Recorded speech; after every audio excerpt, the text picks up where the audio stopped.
Called him up one night and said, look, I got a favor for you. I would like a favor of you. And he's like, anything. Coach Freddie Wolters is talking about the night he called Ben Krewson, whose wife Christy was standing next to him when that call came in. Freddie was like, Ben, I want your son to play on my lacrosse team. And he was like, well, Kyler's too old. So, well, I'm not talking about Kyler, I'm talking about Caleb. And he's like, what? And I said, yeah, I want him to be part of the Dark Horse Lacrosse Club. And he's like, absolutely. And I said, I only have one rule. And he's like, what's that? I said, I will not treat him any different than I treat any of the other players on the team. And that was a great night when he called. It always kind of broke my heart that he wasn't going to be able to play. He, Christy and Ben's son Caleb, faced challenges from the moment he was born. Caleb was a week overdue and was born not breathing. The Krewsons found out Caleb was born with cerebral palsy. Caleb grew up going to all of his brother Kyler's games. Everyone at Saints Peter and Paul knew Caleb. He always had the biggest smile on his face, and it was clear to the coaches that he loved lacrosse. Patrick Tracy, the then head coach, heard Caleb say he wanted to play. You only heard him say it once, and boom, he was on it. But how could Caleb play lacrosse? So he grabs the stick, he holds it, and that's where he gets into it.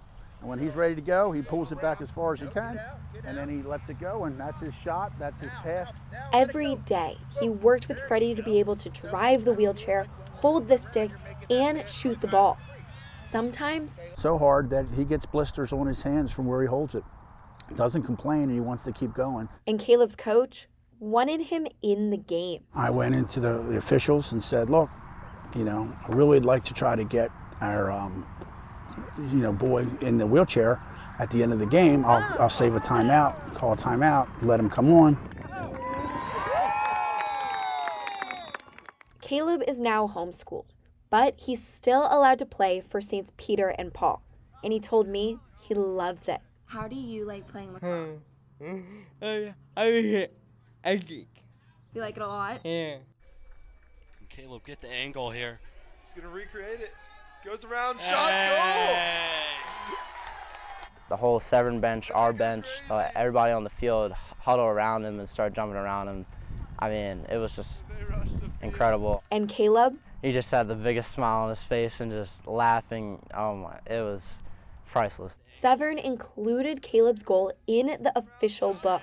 Make him feel like he was a contributor on that day, which I think he was in so many different ways. The play went viral. I wasn't expecting it, but I went on, I saw it, and I was like, no way, there's Caleb. Caleb is teaching us more than we'll ever teach him, and he's teaching us that at the end of the day, it's just a game.